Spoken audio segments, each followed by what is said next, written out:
ngayong ika-87 taon ng kauna-unahan DZRH. Tayo ay iisa, ikaw, kayo, tayo. Iisa ang radyo, tayo ay iisa. Iisa ang nag-uugnay, iisang radyo ang pinakikinggan. Tayo ay magkaisa dahil tayo ay Pilipino. DZRH 87 tayo. Saan ka man sa mundo, tayo iisa. Tayo Pilipino. Serbisyong tapat sa iyo, DZRH. Pronti, kinalap ng buong puwersa ng MBC Media Group mula Aksyon Radyo, radyo natin nationwide at DZRH, provincial at regional correspondents. Balita, Pronti, kasama si Kises Habson. DZRH, Balita, Pronti.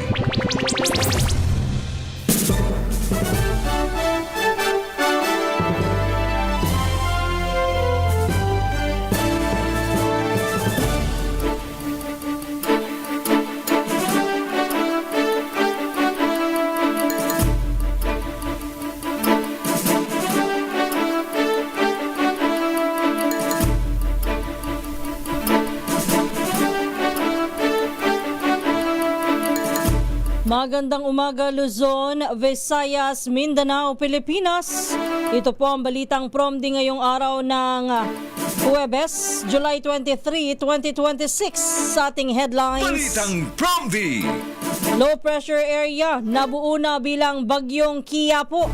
Signal number 1 nakataas sa 2 lugar. Balitang Promdi. Pagtalakay sa Article 4 o grave threat sa impeachment trial laban kay VP Sara, tinapos na ng prosekusyon. Balitang Promdi. Ilang uniform personnel na nagbabantay sa seguridad ni VP Sara kabilang sa iniimbestigahan ng NBI kaugnay ng kill plot laban kay PBBM. Balitang Promdi. Kamara nakahanda na para sa ikalimang sona ni Pangulong Bongbong Marcos. Balitang Promdi. Marcoleta nag-plead ng not guilty sa kasong plunder. Balitang Promdi. Publiko pinag-iingat ng PNP laban sa QR code scam o yung tinatawag na phishing. Balitang Promdi. Yan ang ulo ng ating mga balita. Kasama niyo po ang inyong lingkod Kisas Habson para sa DZRH, una sa Pilipinas, una sa Pilipino. At ngayon sa detalye ng ating mga balita.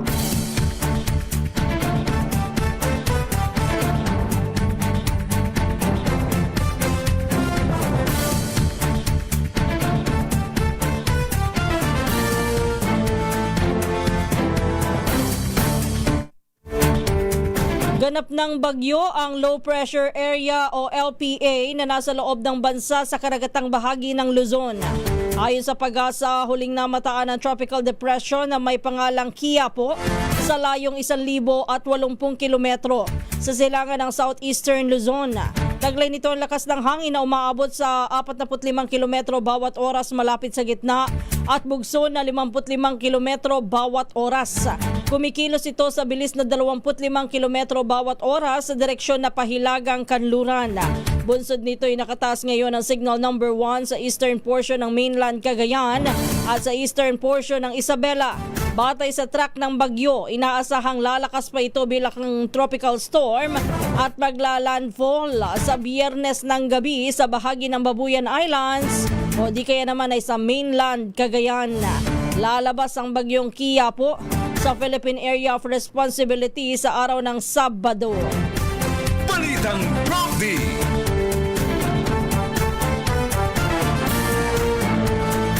Nakahanda na nga po ang Department of Social Welfare and Development sa posibleng pananalasa ng bagyong Quiapo dito ho sa ating bansa. Ayon kay DSWD Assistant Secretary Irene Dumlao, nakatutok na sila sa ikinikilos ng bagyo para matiyak ang paghahanda sa tulong na ibibigay sa mga lugar na posibleng maapektuhan. Tiniyak ni Dumlao na patuloy ang koordinasyon ng DSWD sa kanilang mga field office, LGU at iba pang ahensya para matiyak ang agarang ayuda sa mga pamilya na maapektuhan. Batay po sa Disaster Response Operations Monitoring Information and Communications Report ng DSWD, nasa 4.4 na milyong kahon ng family food packs ang handa ng ipamahagi sakaling lumala pa ang kalagayan ng panahon dahil sa bagyong Quiapo. Balitang Promdi. Samantala, balita muna tayo sa mga probinsya. Unahin natin, balita mula sa Pangasinan, standby Freddy Fajardo. Yun daw pong Police Regional Office 1 nakapagtala ng 110 loose firearms na nakumpiska sa pinaigting po na kampanya kontra illegal na baril at armas. Ibalita mo yan, go ahead, RH38 Freddy Fajardo.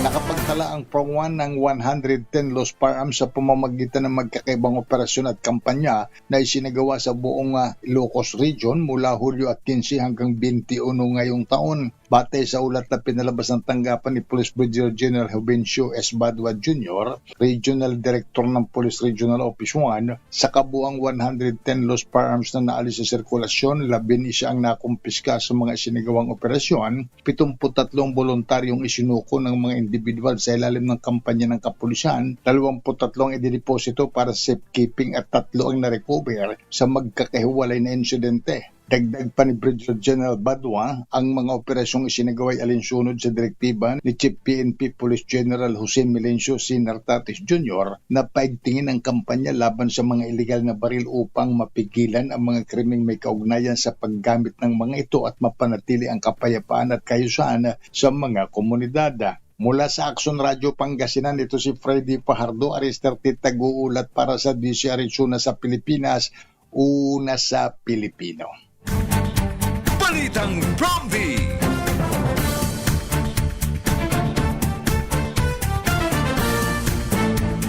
Samantala, tinapos na ng House Prosecution Panel ang ika-9 na araw ng impeachment trial sa pagpepresenta po ng Article 4 o ang umunoy pagbabanta ni Vice President Sara Duterte kay Pangulong Ferdinand Marcos Jr., First Lady Liza Araneta Marcos at dating House Speaker Martin Romualdez.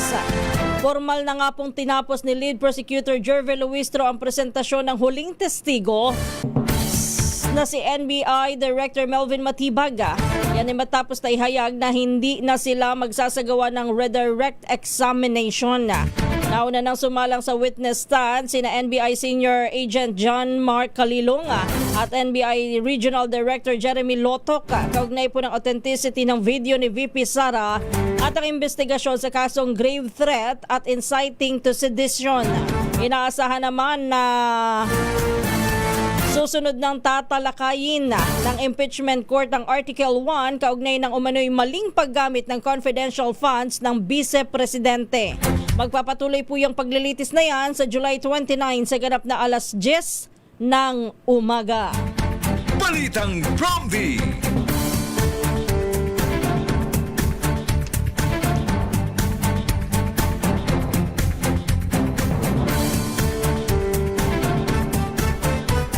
Standby lang, Danny Kumilang, kabilang sa 20 persons of interest sa umano'y kill plot laban kay Pangulong Ferdinand Marcos Jr. ang ilang miyembro ng security personnel ni Vice President Sara Duterte.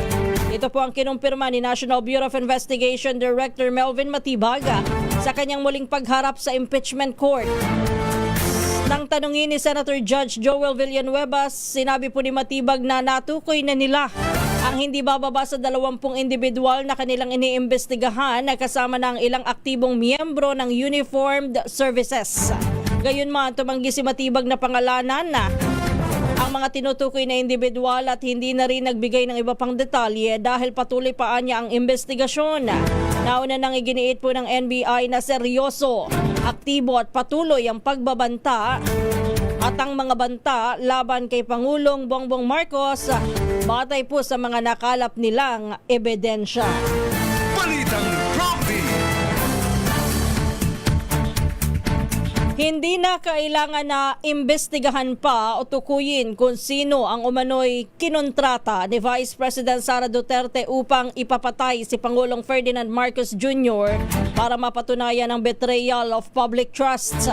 Sa muling pagharap ni NBI Director Melvin Matibag, sinabi niya na naisakatuparan na ni VP Sara ang paglabag sa tiwala ng publiko nang hayagan niyang aminin na may nakausap na siyang assassin para ipaligpit ang Pangulo at sina First Lady Liza Marcos at dating Congressman Martin Romualdez kung may mangyari sa kanya.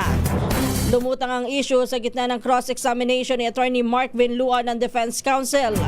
Samantala, sinabi naman ni Prosecutor Terry Ridona na ang tanong ng depensa ay nakatulong pa sa panig ng prosekusyon dahil nabigyan ng pagkakataon ng NBI na muling ipaliwanag ang mga natuklasan nito at ang dahilan kung bakit patuloy nitong siniseryoso ang umano'y banta laban sa Pangulo. Balitang Prompty. Alas 3:12 na po ng umaga, puntahan muna natin balita sa Central Luzon. Mahigit 3,800 benepisaryo sa bayan daw po ng Hermosa tumanggap ng rice subsidy. Ibalita mo yan, RH37, Danny Kumilang. Aabot sa 3,850 benepisaryo mula sa iba't ibang sektor sa bayan ng Hermosa, Bataan ang nakatanggap ng rice subsidy sa isinagawang pamamahagi kamakalawa sa cover court ng evacuation center sa Barangay San Pedro, Hermosa. Kabilang sa mga benepisaryo ang mga miyembro ng Kalipi, Toda, Senior Citizen, Solo Parents, Peacer Folk at mga ina ng Hermosa. Bilang bahagi ito ng programang naglalayong makatulong sa kanilang pang-araw-araw na pangangailangan. Ayon sa pamahalaang bayan, patuloy nitong inilalapit ang mga programang nagbibigay ng agaran tulong at suporta sa iba't ibang sektor ng komunidad upang maibsan ang epekto ng pagtaas ng gastusin at mapalakas ang kapakanan ng mga mamamayan. Nagpahayag din ng pasasalamat ang lokal na pamahalaan sa Municipal Social Welfare and Development Office MSWDO ng mga katuwang na ahensya at mga volunteers na naging bahagi ng matagumpay at maayos na pagsasagawa ng pamamahagi ng rice subsidy. Danny Kubilang, RH37, DCRH, una sa Pilipinas, una sa Pilipino. Balitang Prompty. Thank you, Danny. Standby lang kay Rex. Hindi naman nauwi sa mainit na sagupaan ang palitan ng tanong ni na Senator Judge Alan Peter Cayetano at NBI Director Melvin Matibag sa pagdinig ng Senate Impeachment Court. Kinwestiyon ni Cayetano ang pahayag ni Matibag na maaaring mag-imbestiga ang NBI ng anumang krimen sa sarili nitong inisyatiba o motu proprio. Paliwanag ni Cayetano na kasaad sa RA 10867, may tiyak na mga kaso ang nasa saklaw ng kapangyarihan ng NBI habang ang Pangulo naman ang may kapangyarihan na mag-utos sa ahensya na mag-imbestiga ng iba pang mga kaso kung kinakailangan para sa interes ng bayan. Pero tugon naman ni Matibag, hindi naman naglilimita ang batas sa mga investigasyon ng NBI dahil bilang pangunahing investigating agency, tungkulin daw po ng NBI na itaguyod ang kaayusan at pagpapatupad ng batas. Naungkat ang issue matapos natutulan ni Cayetano ang pahayag ni Matibag na kasama rin sa iniimbestigahan ng NBI ang mga paratang ng umano'y ghost flood control projects sa Taguig habang sisilipin din ng ahensya ang issue ng 2019 Southeast Asian Games. Balitang Prompty. Balitang impeachment pa rin. Sana hindi one-sided ang ating prosekusyon. Ito po naging hiling ni Senator Judge Robin Padilla sa kalagitnaan ng kanyang pagtatanong kay House Lead Prosecutor Jervy Luistro sa kalagitnaan ng ikasyama na araw ng impeachment trial ni Vice President Sara Duterte. Ayon kay Padilla, maganda ang mga naging sagot ni Luistro sa kanyang mga katanungan pero sana raw ay hindi one-sided ang prosekusyon. Depensa ni Luistro, abay magtaka naman. Magtakaan niya si Senador Robin kung ipagtatanggol niya ang respondent na si VP Sara. Sa panayam naman ng DZRH News kay Atty. Lorna Kapunan, dapat lamang anya na one-sided ang magkabilang panig dahil parehas itong may gustong patunayan. Balitang Promdi. Baka iba yung nasa sa isip ni Senador Robin Hood Padilla ng kanyang banggitin yung salitang prosekusyon na dapat ay hindi one-sided. Di ba kung minsan gano'n, nabablanko tayo? Baka nablangko ang senador nung binanggit yan. Kayo naman, no? Pero mamaya, pag-usapan natin, ano nga ba talaga ang role ng depensa? Ano nga ba talaga ang role ng prosekusyon? Ano ang role ng mga senator judge? Tama lang bang maging one-sided? O dapat lang maging one-sided? Ang depensa at ang prosekusyon, at ang hindi dapat maging one-sided at dapat ay neutral lamang ay ang senator judges. Balitang Promdi. Alas 3:17. Puntahan muna natin, mga balita muna tayo mula sa Negros Occidental. 4 na taong gulang na bata patay matapos na magulungan ng bus sa bayan daw po ng Escalante. Ibalita mo yan, RH46 Rex Cantong. Patay ang 4 na taong gulang na batang lalaki matapos magulungan ng Ceres bus liner sa Barangay Mabini, lungsod ng Escalante, Negros Occidental. Ang driver ng bus kinilala na si alias Arnold, 45 anyos, residente ng bayan ng Calatrava, Negros Occidental. Ayon kay Police Lieutenant Colonel Florendo Fajardo, hepe ng Escalante Police Station, ang biktima kasama ang kanyang ina na kababa lamang sa nasabing bus, subalit hindi nakita ng ina na kaagad na nabangga ng bus ang kanyang anak. Nakita ng konduktor ng bus na inaakay ng ina ang kanyang anak, subalit pansamantalang inilagay lamang sa gilid ng daan para magkuha ng kanilang gamit. Hindi nakita ng ina ang bata na pumunta sa unahan ng bus at nabangga ito ang biktima. Nasa kustudiya ng Escalante City Police Station ang driver ng bus at hinintay pa sa ngayon ang magiging desisyon ng mga magulang ng biktima. Ito si RH46 Rex Cantong para sa DZRH, una sa Pilipinas, una sa Pilipino. Maraming salamat, Rex. Standby lang, Jo. Inaprubahan na po ng Senate Impeachment Court ang pagpapalabas ng subpoena sa 2 dating branch manager ng Land Bank para sa pagpapatuloy po ng impeachment trial ni Vice President Sara Duterte sa July 29. Ito po sina Violet Constantino at Nenita Camposano na siyang mga unang testigo ng prosekusyon para sa Article 2 o ang umano'y maling paggamit ng confidential funds ng Vice-Presidente.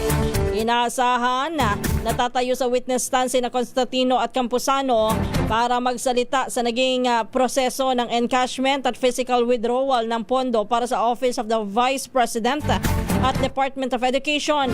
Samantala na ipadala na ng impeachment court ang subpoena sa iba't ibang bangko at kinaukulang ahensya para sa financial records ni VP Sara. Yan, nina VP Sara at asawang si Attorney Man Scarpio na inaprubahan noong Lunes, July 20. Balitang Promdi. Naglabas ng panibagong paratang si Senador Panfilo Lacson kaugnay ng umano'y ghost infrastructure project sa Taguig. Ayon sa senador, may 2 na umanong kaso na may kaugnayan sa mga proyektong pinondohan mula sa 6.79 billion peso budget insertion sa 2025 General Appropriations Act. Sinabi ni Lacson na ang 2.085 billion sa halagang ito ang nakalaan para sa proyekto sa slope protection and drainage.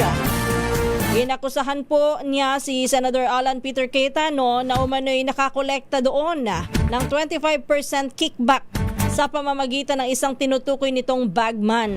Samantala, ginit din ni Lacson na may mga proyektong naiuugnay sa Taguig at at sa mag-asawang contractor na sina Curly at Sara Diskaya, habang ang iba naman ay ipinatupad umano ng Top-Notch Catalyst Builders. Balitang Prompty. Balita muna tayo sa Western Visayas. Barangay Councilor timbog naman sa drug buy bust operation sa city proper ng lungsod ng Iloilo. 2.2 million pisong suspected shabu ang nasamsam. Ibalita mo yan, Jocelyn Make ng Action Radio Iloilo. Nagsisilbing butigero ng illegal drugs ang suspect na si Barangay Kagawad Jomari Villa ng Barangay Ortiz City Proper, kaya ikinasa ng City Drug Enforcement Unit ang drug buy-bust operation. Inamin ni Captain Roque Jimeno III, ang chief ng CDEU, na matagal na nilang target ang suspect pero mahirap itong mahuli. Kahit na ang OIC ni Police Captain Jimeno sa Iloilo City Police Station 1 ay namonitor na ang aktibidad ng Kagawad, pero takot anya ang mga residente na magbigay ng impormasyon. Si Villa ang supplier ng illegal drugs sa kanyang mga parokyano sa kanilang barangay, ayon pa kay Jimeno. Sa silong umano ng kanyang bahay, nagpa-pot session ang mga gustong bumili ng illegal drugs. Hindi pa masabi ni Jimeno kung sino ang source ng suspect dahil sa ginagawang follow-up operation. Na-recover sa suspect ang 330 grams na suspected shabu na may standard drug price na 2,244,000 pesos.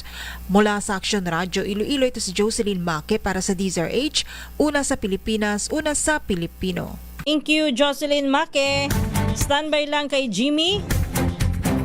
Nakahanda na ang kamera para sa State of the Nation address sa sona ni Pangulong Bongbong Marcos Jr. sa July 27, Lunes. Sa pahayag ni House Speaker Bogie D. III, nagkasundo po ang mababang kapulungan at ang Office of the President na gawing simple lang at dignified ang sona ni PBBM. Giit ni D, mahalaga ang araw na ito hindi lamang para sa pamahalaan kundi para na rin sa mga Pilipino, dahil dito magbibigay ng ulat ang Pangulo hinggil sa kalagayan at direksyon na tinatahak po ng ating bansa. Bukod sa seguridad, sa labas po at paligid po ng batasan ay kabilang din po sa paghahanda sa SONA ang pag-aayos sa house complex, hallways at common areas. Gayon din ang pagtatayo ng mga bagong alfresco lounges para sa mga miyembro po't panauhin. Magkakaroon din po ng 30 medical personnel sa buong complex sa mismong araw ng SONA para matiyak ang kaligtasan ng mga dadalo sa naturang event. Balitang Prompty. Ipinagutos naman ng Malacanang sa Philippine National Police at iba pang law enforcement agencies na tiyakin din po na maayos at ligtas at magiging mapayapa ang sitwasyon sa SONA ni PBBM sa Lunes. Inilabas na Executive Secretary Ralph Recto ang direktiba sa isang pulong para sa seguridad ng ipatutupad na SONA ng Pangulo. Inatasan ni Recto ang PNP at MMDA na paigtingin po ang koordinasyon sa seguridad, traffic management, crowd control at nakatutok sa mabilisang pagresponde sa anumang insidente. Tiniyak naman ng Armed Forces of the Philippines at ng Presidential Security Command ang kaukulang seguridad na ilalatag sa mismong araw ng SONA. Pinatitiyak din po ng palasyo sa mga otoridad na irerespeto ang karapatan ng sino man na ihayag ang kanilang mga karaingan. Kaugnay po niya na higit 21,000 mga pulis ang ikakalat nga ho sa Metro Manila sa araw po ng Lunes. Yan ay para matiyak ang seguridad sa ikalimang State of the Nation address ni Pangulong Ferdinand Marcos Jr. Simula po bukas, araw ng Biyernes, July 24, naka-full alert na ang NCRPO para sa peace and security sa buong Metro Manila. Ayon naman kay NCRPO Chief Major General Anthony Aberina, higit sa 21,000 police personnel ang itatalaga sa iba't ibang lugar, habang nasa 3,000 pulis ang naka-standby naman mula sa Police Regional Office 2, 4B at 5. Kabilang po sa mga babantayan sa araw ng SONA ay ang Batasan Complex, ang mga pangunahing lansangan, transport terminals, border at border control points, ang mga lugar na may rally, mga pasilidad ng pamahalaan at iba pang critical location sa Metro Manila. Mahigpit ding may patutupad ang no-fly zone no drone zone sa mga piling lugar at ipatutupad din po ang gun ban kung saan suspendido ang lahat ng permit to carry firearms outside residences. Balitang Zombie. Samantala, pinagana na rin po ng Philippine National Police ang cyber patrolling para sa ikalimang State of the Nation address ni Pangulong Bongbong Marcos. Ayon kay PNP Chief General Jose Melencio Nartates Jr., 3 ang tinututukang cyber defense ng pulisya ang maaaring umatake sa critical infrastructure, mga posibleng manamantala at magsagawa ng krimen at ang mga pinangangambahang magkalat ng gulo at disinformation kasabay po ng SONA. Sa hiwalay na panayam, sinabi po ni Anti-Cybercrime Group Director Police Major General Wilson Asueta, wala pa naman silang namomonitor na anumang banta. Pero batid umano ng PNP ang nangyaring release ng manipulated pulveron video na magugunitang isinabay sa parehong talumpati ng presidente noong 2024. Balitang Zombie. Balita muna tayo sa Eastern Visayas. 500 sako ng bigas ibinenta sa halagang 20 piso o yung 20 kada kilong bigas sa Tacloban. Ibalita mo yan, RH32 Jimmy Angay-Angay. Patuloy ang pagbibenta ng murang bigas sa halagang 20 pesos kada kilo sa lungsod ng Tacloban sa ilalim ng programa ng City Agriculture Office. Umabot sa 500 sakong bigas na nabenta sa mga residente sa Apitong Gym kung saan daang-daang mamayan ang pumila upang makabili ng mas murang pagkain bilang tulong sa mga pamilya. Ayon kay Tacloban City Agriculturist Romelo Anadi, magpapatuloy ang programa sa iba't ibang barangay sa lungsod. Sa susunod na Biyernes, may 500 sakong bigas naman ibibinta sa Barangay 88 San Jose Multipurpose Building. Kasunod dito ang distribution sa mga barangay ng Suy, Santo Niño, Downtown Area, Basper, Salvacion, Tigba, Barangay 37, Barangay 12 at Barangay 103, Palanog at Paglaam. Ang programa ay bahagi ng pangako ni Pangulo Ferdinand Bongbong Marcos Jr. sa tulong ng lokal na pumulaan sa pamumuno ni Tacloban City Mayor Alfredo Maldis upang makagbigay ng abot-kayang bigas sa publiko. Samantala, sinabi naman ni DILG Tacloban Program Manager Atty. Christy Ann Amboy na maayos at organisadang pagpapatupad ng programa. Bagamat may ilang aspeto pang kailangan pagbutihin, tiniyak niyang susundin ang mga patakaran upang matiyak na walang pamulitika at patas sa paghahatid ng serbisyo sa mga residente. Mula dito sa DYVL Action Radyo Tacloban, ito si RH32 Jimmy Angay-Angay para sa DZRH. Una sa Pilipinas, una sa Pilipino. Balitang Zombie. Samantala, binasahan na ng sakdal si Senador Rodante Marcoleta para sa kasong plunder at umano'y paglabag sa Presidential Decree No. 46. Sa arraignment sa kaso, naghain po ng not guilty plea si Marcoleta sa Sandigan Bayan 3rd Division, gayon din si dating Congressman Mike Defensor at 2 iba pa.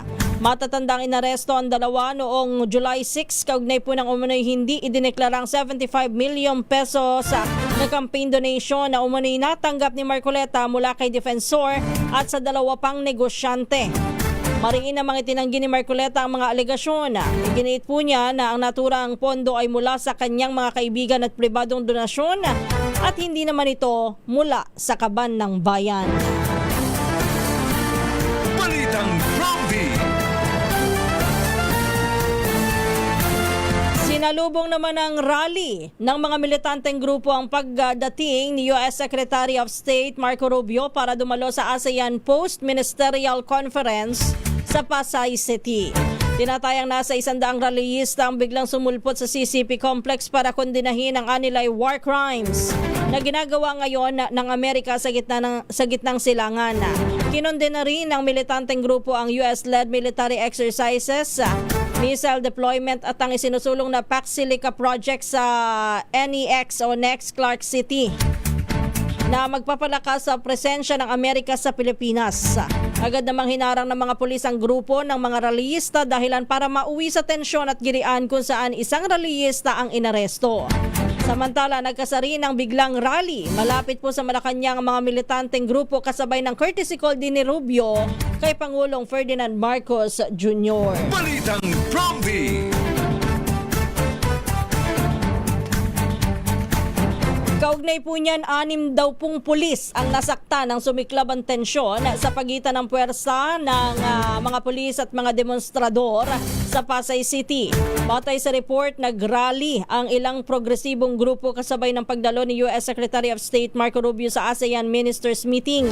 Tinangka po ng may 30 rallyista na magmarcha patungo sa PICC kung saan ay ginaganap ang event, ngunit hinarang sila ng mga pulis hanggang sa magsimula na ang kaguluhan. Balitang Prompty. Standby kay Jane. Balita tayo sa Northern Samar. Meron daw pong persons with disability o person with disability o yung PWD at mga senior citizens. Diyan sa Northern Samar, binigyan daw po ng trabaho, very good, ng provincial government sa Kapitolyo. Anong klaseng trabaho yan? Ibalita mo yan, RH34, Jane Galit Bantayan. Binigyan ng trabaho ng provincial government mismo sa Kapitolyo ang mga PWD o persons with disabilities at mga senior citizens dito sa lalawigan. Alinsunod ito sa work program ng Northern Samar Public Employment Service Office NSPESO. Idiniploy ang mga ito sa iba't ibang departamento ng provincial government offices. Magtatrabaho sa loob ng 20-hour per week flexible work arrangement sa loob ng 3 buwan at mayroon pang wellness kit ng laman ay bigas, grocery items, multivitamins at gamot sa pagtatapos ng kanilang kontrata. Inaasahan naman na mas marami pang PWD ang mabibigyan ng oportunidad na makapagtrabaho sa Kapitolyo. Buwan ng Enero, ayon sa provincial government ng Northern Samar, na ilunsad ang programa na tinatawag na Empower Work Program na layuning mabigyan ng employment ng mga PWDs at senior citizens sa lalawigan sa pamamagitan ng patas na oportunidad.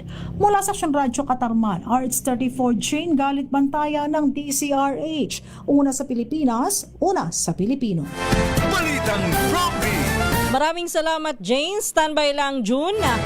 Nakuha na naman ng video ang tangkang pag-aresto ng ilang pulis sa veteran and award-winning photojournalist na si Bullet Marquez sa kasagsagaan ng tensyon sa rally sa Vicente Soto Street o dito po sa amin sa may Pasay City kaninang umaga. Ayon kay Marquez, pinipigilan siyang kuhanan ng larawan ng pulisya ang pag-aresto sa isang rallyista kaya napamura siya. Doon na raw siya sinubukang pusasa ng isang pulis na nagdulot po ng pagbagsak ng kanyang kamera at napinsala. Maaaring inakalaan niya ng mga otoridad na kasama siya sa mga nagpoprotesta. Pero pinalaga ni Marquez ang pulis na nang aaresto sa kanya at ipinagtanggol din siya ng ilang kasamaang sa media kaya hindi siya napusasan at nakalayo mula sa mga ito. Balitang Prompty. O doon sa video nga ho, maririnig na sinasabihan ho ang mga pulis na photojournalist yan. Siguro nga hindi nakilala po ng mga pulis. At ang katwiran din ho ng mga pulis ay nakahalo daw ho kasi doon sa mga nakikilos protesta. Pero siguro kung may dala naman hong camera, baka naman sakasakali, makikilala din naman agad-agada. Kinundi na po ng Photojournalist Center of the Philippines o PCP ang umano'y harassment at panggigipit ng mga pulis sa 2 photojournalist na nagko-cover sa kilos protesta sa Pasay City kasabay ng ASEAN meeting. Sa opisyal na pahayag, kinilala po ng PCP ang 2 photojournalist na sina freelance photojournalist Bullet Marquez at Manila Times photo editor Rene Dilan. Ayon sa PCP, hinarang at pinagbawalan umano ng mga pulis ang 2 na kumuha ng litrato habang inaaresto ang ilang demonstrador. Gate po ng organisasyon, ginagampanan lamang ng 2 ang kanilang tungkulin at binigyan din na banta sa press freedom ang anumang uri po ng panggigipit ng mga otoridad. Nananawagan po ang PCP sa otoridad na imbestigahan ang insidente at panagutin kung mapapatunayan na may sala sa mga pangyayari ang sinuman. Balitang Prompty.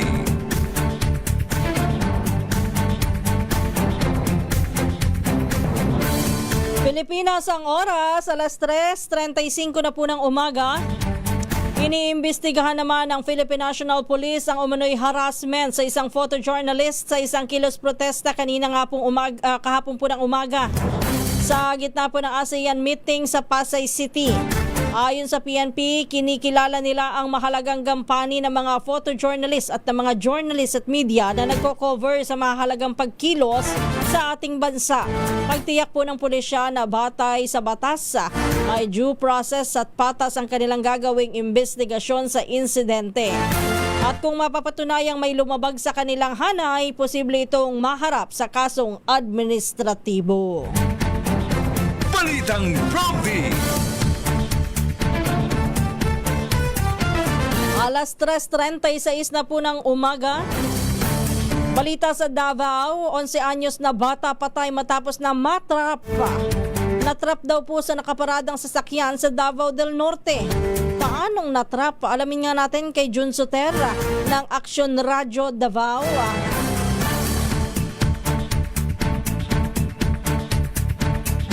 Patay ang isang 11 taong gulang na batang lalaki matapos matagpuang walang malay sa loob ng isang matagal na nakaparking na sasakyan sa Barangay Limbaan, New Corilla, Davao del Norte. Ayon sa kapulisan, natagpuan ang bata nakahandusay sa likurang bahagi ng isang sasakyan na matagal nang hindi nagagamit. Agad siyang isinugod upang malapatan ng lunas, ngunit wala na itong buhay. Lumabas sa investigasyon na nawawala na ang bata mula pa noong umaga ng Hulyo 20 matapos makalabas ng kanilang bahay nang hindi na malaya ng kanyang pamilya. Nabati din ng mga otoridad na may depekto ang door locking mechanism ng sasakyan at naka-activate ang child safety lock sa likurang pinto dahil upang hindi ito mabuksan mula sa loob. Batay sa pagsusuri sa crime scene, may mga palatanda ang sinubukan ng bata na buksan ang pinto, ngunit nabigo. Wala ring nakitang sugat o anumang senyales ng pananakit sa kanyang katawan. Pininiwalaan ng mga investigador na namatay ang biktima dahil sa kakulangan ng hangin matapos matrap sa loob ng saradong sasakyan sa mahabang panahon. Sa ngayon, wala naman nakikita ang ebidensya ng foul play sa insidente habang napapatuloy ang investigasyon ng kapulisan. Ito si June Suter para sa DZRH. Una sa Pilipinas, una sa Pilipino. Balitang Prompty.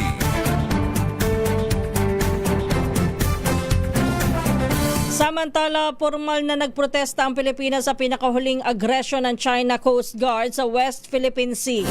Nagpulong sina Foreign Affairs Secretary Maria Teresa Lazaro at Chinese Foreign Minister Wang Yi sa sidelines ng 59th ASEAN Foreign Ministers Meeting.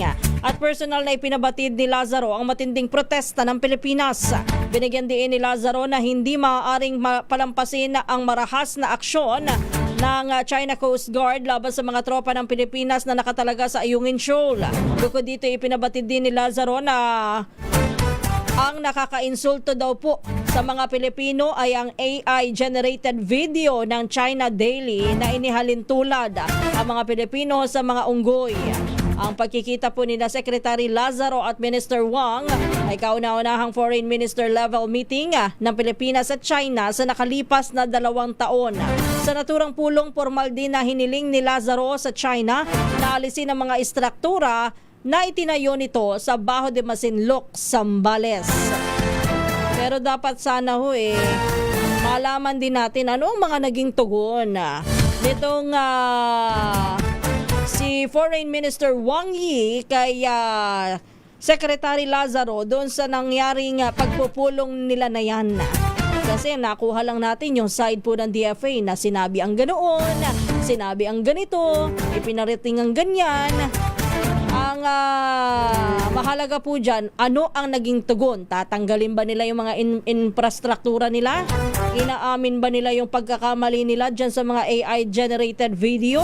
Kasi nauna na hong sinabi po ng ambassador, Chinese ambassador to the Philippines na si ano nga yung pangalan nun? Nalimutan ko. Wang yata yun. Mamaya may isip ko. Hindi, si Foreign Minister Wang. Si Qin ang pangalan nun Ambassador Qin. Sinabi na nila na una, hindi daw po sila sasang-ayon pa rin dun sa AI video na sila ho ang may pagkakamali dahil ang sinasabi nila ay yan po ay galing sa isang media outlet. So ibig sabihin naghugas kamay na po sila. O yung katulad nyo na Tapos ano ang sagot nila doon sa nangyari po doon sa Ayungin Shoal? Ano ang tugon, di ba? Mahirap po yung naiparating lang. Pero walang impact para tayo nagsasalita sa ano. Ano yung kasabihan, nagsalita ka sa kawali ba yon? Para nakikipag-usap ka sa kawali, wala nangyayari. Ayun. Pilipinas ang oras, alas 3:41. Samantala, sa iba pa po nating mga balita, pinag-iingat po at nagbababala ang Philippine National Police sa publiko kaugnay po ng lumalaganap na phishing o yung tinatawag na QR code scam. Meron na palang ganito. Ayon kay ACG Director Major General Wilson Asueta, gumagamit po ang mga manloloko ng pekeng QR code upang makuha po ang mga detalye ng bank account at personal na impormasyon sa kanilang mga biktima. Sa modus ay tinatawagan muna ang mga biktima at sinasabihang napili silang tumanggap ng pinansyal na ayuda. Pagkatapos po ipadadalhan sila ng QR code na kailangan na i-scan para umano sa rehistrasyon. Pagkatapos po na makapag-scan ang QR code ng QR code ay maaaring mawalan na po ng pera ang mga biktima sa kanilang e-wallet o bank account. Batay sa tala ng ACG, may 4,500 naitalang mga kaso na po ng cybercrime mula January hanggang June. Mas mababa naman ng 18.4% kumpara po sa kaparehong panahon noong 2025. Kaya mag-iingat na rin daw po tayo doon sa mga QR code. Sabi ko pa naman sa nanay ko, no? Mas safe yung QR kasi hindi na kailangan na magpipindot ka pa ng mga number dyan. Basta kapag nilagay mo na yung QR, halimbawang ikaw ay may padadala ng pera, o at least, okay na, di ba? Hindi ka magkakamali sa pagpindot-pindot. Ngayon pala, meron na rin pala mga ganitong QR code scam, ano? Babawiin ko na yung sinabi ko sa nanay ko na safe yun. O mag-number ka na lang, mother. Sa iba pa nating mga balita, o standby lang doon sa iba pa nating mga report, puntahan muna natin Balitang National. Standby Tina, Bureau of Immigration, mas pinaigting daw po ang screening sa Davao International Airport. Ibalita mo yan, RH9, Tina Nolasco.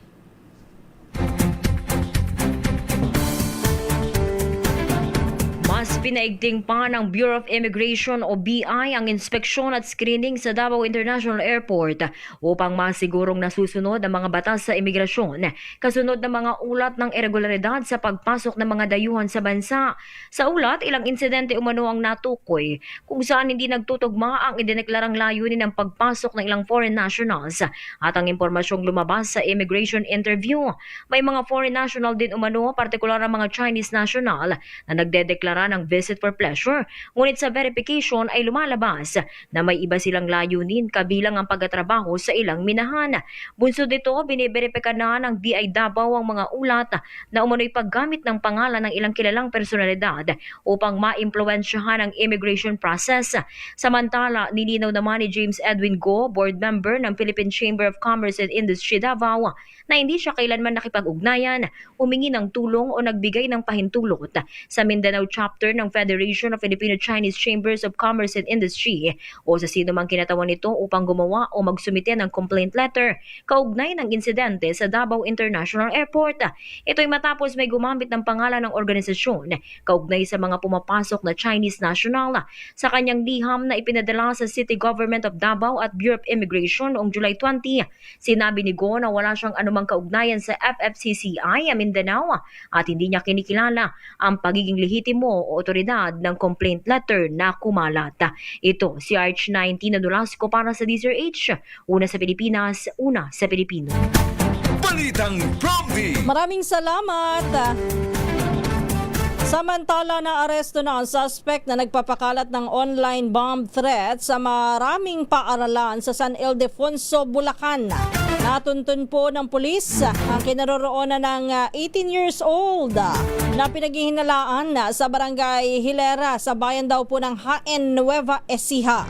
Ayon kay Brigadier General Jess Mendez, Police Regional Office Director ng Central Luzon, ang pag-aresto ay resulta po ng joint operation ng local police sa San Ildefonso, Bulacan, Talavera at Jaén. Kumalat po ang bomb threat sa mga public at private schools sa San Ildefonso noong July 20, 21. Agad nagsagawa po ng follow-up pa at intelligence operations ang kapulisan hanggang sa ma-validate ang identity at lokasyon ng suspect. Na-recover sa kanya ang cellphone at pinaniniwala ang ginamit sa pagpapakalat ng bomb threat.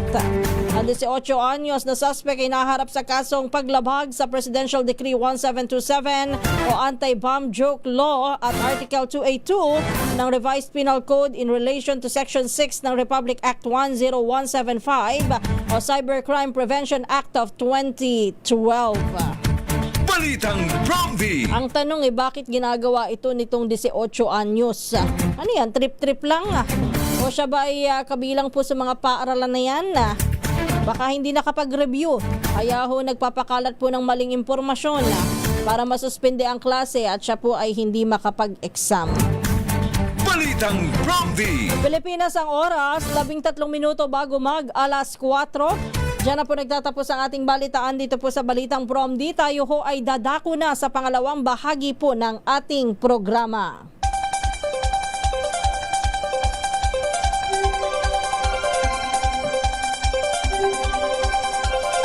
Muli isang magandang umaga po ang ating pagbati sa lahat ng mga nakikinig, nanonood at nakatutok ngayon dito po sa ating programa. Kumusta na po kayong lahat? Meron po tayong bagyo na binabantayan ngayon sa loob ng Philippine Area of Responsibility. Yan po tinatawag na Bagyong Kia po. Si Bagyong Kia po, mali pala. Mali nga pala, sabi nga pala ng Pag-asa, huwag tatawaging C kasi hindi naman tao ang bagyo. Ang Bagyong Kia po ay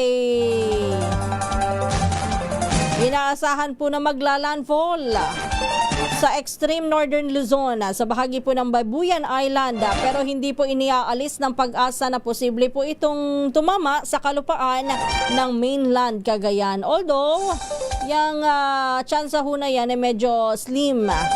Mas malaki yung tsansa doon sa may bahagi po ng Babuyan or baka hindi pa doon baka mas malayo-layo pa Pero ano't ano man po ay lagi po tayong mag-iingat at makinig po sa mga detalye, sa mga impormasyon update sa kalagayan ng panahon. Signal number 1 sa ilang bahagi po ng Cagayan at saka ng ano nga ba yung Isabela yata yun Ayun Kaya tama, Isabela nga Ayun, sa Isabela tsaka yung ilang bahagi po ng Cagayan. Asahan pa rin po na mamaya maglalabas ng update ang Pag-asa alas 5 ng umaga. Sa ilan po nating mga balita pa. Good morning pala do sa mga umaantabay din sa mga impeachment trial. Ano na ba? Kumusta na ba kayo? Patapos na ho yung Article 1. Article 4 pala, sorry. Ang Article 4, yung usapin ng grave threat. Tapos na po yung paghahain ng prosekusyon. Pero babalik pa yung issue na yan kasi sa depensa naman.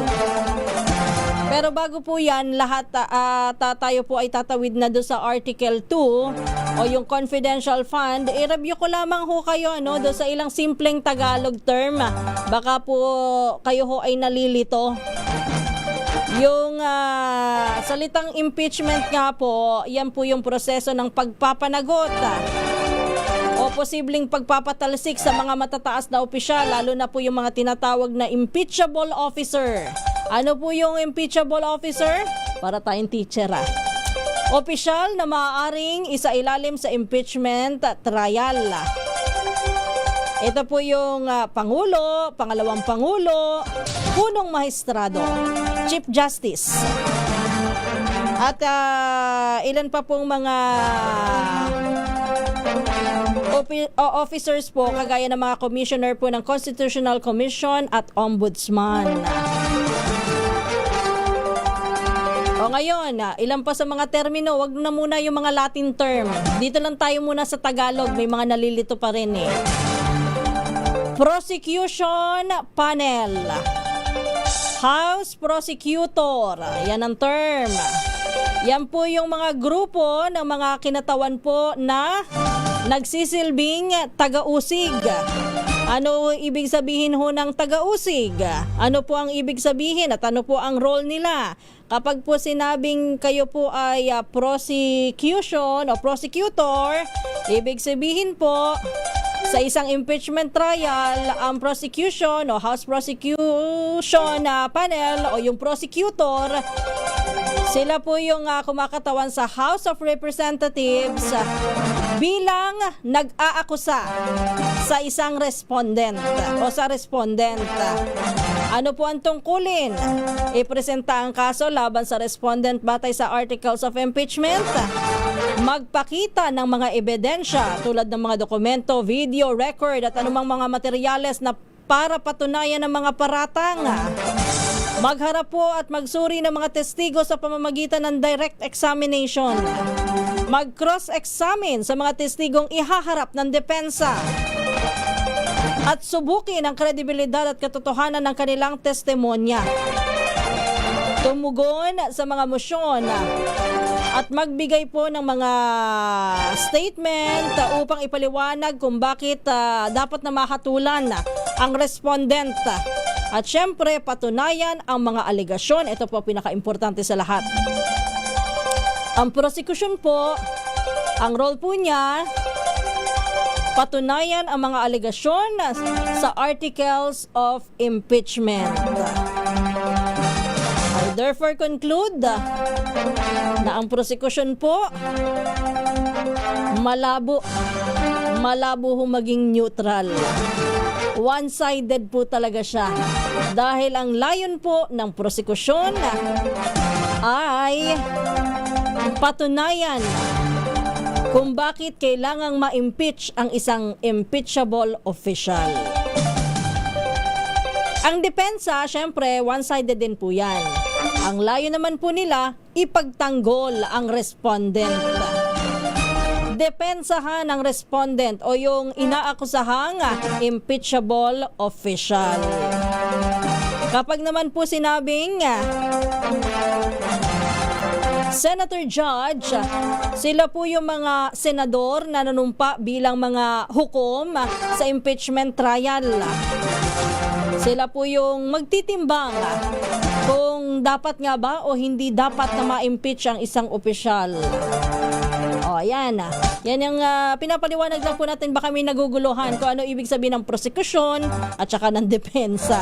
Sa bagay, marami naman ho nakakaalam yan kasi Tagalog naman ho yan. Pero baka lang ho kasi may nakakalimot o naguguluhan.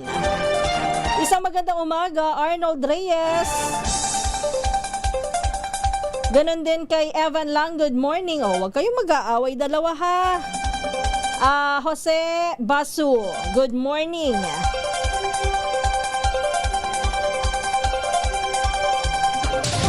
Evan Lang, yan, good morning po muli. Ganon din po kay Virgilio Sakdalan. Efren Lorenzo, isang magandang umaga. Sabi ni Efren Lorenzo, good morning Ma'am Kisses, dapat po ay sa mga senator judge niya sinabi na huwag one-sided. Baka po hindi po naiintindihan. Kaya nga ho pinaliwanag na ho natin. Lolita Chu, good morning. June Oliveros, isang magandang umaga. Kay Bentong, gandang umaga sa iyo.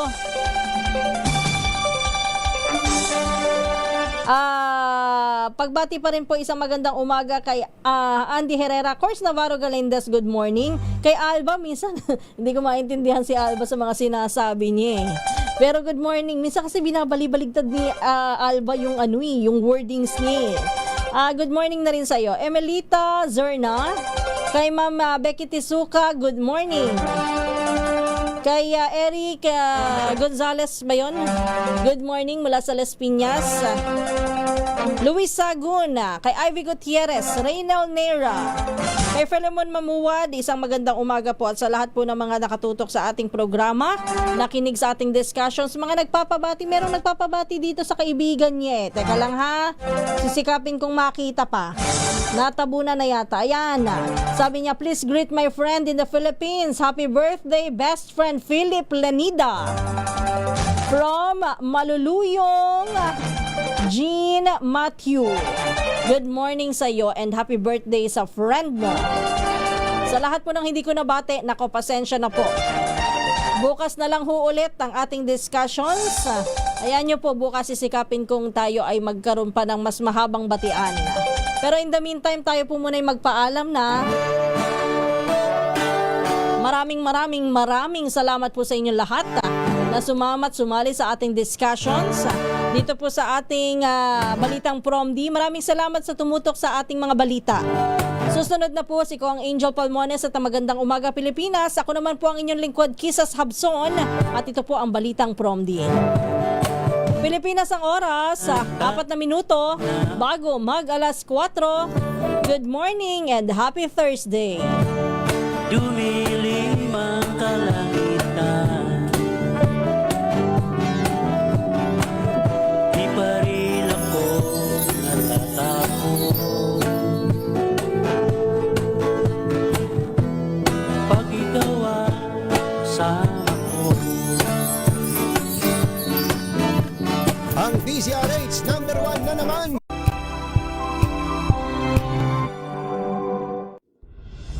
Tuloy-tuloy ang pagtulong, tuloy-tuloy ang pagseserbisyo, at tuloy-tuloy ang balitaan kasama si May Binauhan sa Operation Tulong mula Lunes hanggang Biyernes. Better news. Una sa Pilipinas, una sa Pilipinas. NBS, trending and viral show. Nakahandang sa ating balitan, mga kaibigan, sa Rapido Hataw. Public Service Hour. Siyempre pa, una sa Pilipinas. Una Ayan sa... ang kabuhanan din pala tuntunan ng break time. Sabay niyo na po ang mga balita at talakayan sa Balansyado. Maraming salamat. Ngayong 87 taon ang kauna-unahang himpilan ng radyo sa Pilipinas, ang DZRH, patuloy pa rin magbabalita, magseserbisyo at magbibigay pag-asa sa iba't ibang sulok ng bansa. 1994 nga nang inilunsad ang One Nation, One Station sa inisyatibo ni MBC Media Group Chairman Mr. Fred J. Elizalde. Naabot ang nasa 97% ng populasyon sa Pilipinas gamit ang nationwide satellite broadcast. Patunay ang 20 relay stations mula Luzon, Visayas at Mindanao sa patuloy na dedikasyon ng DZRH sa loob ng maraming dekada.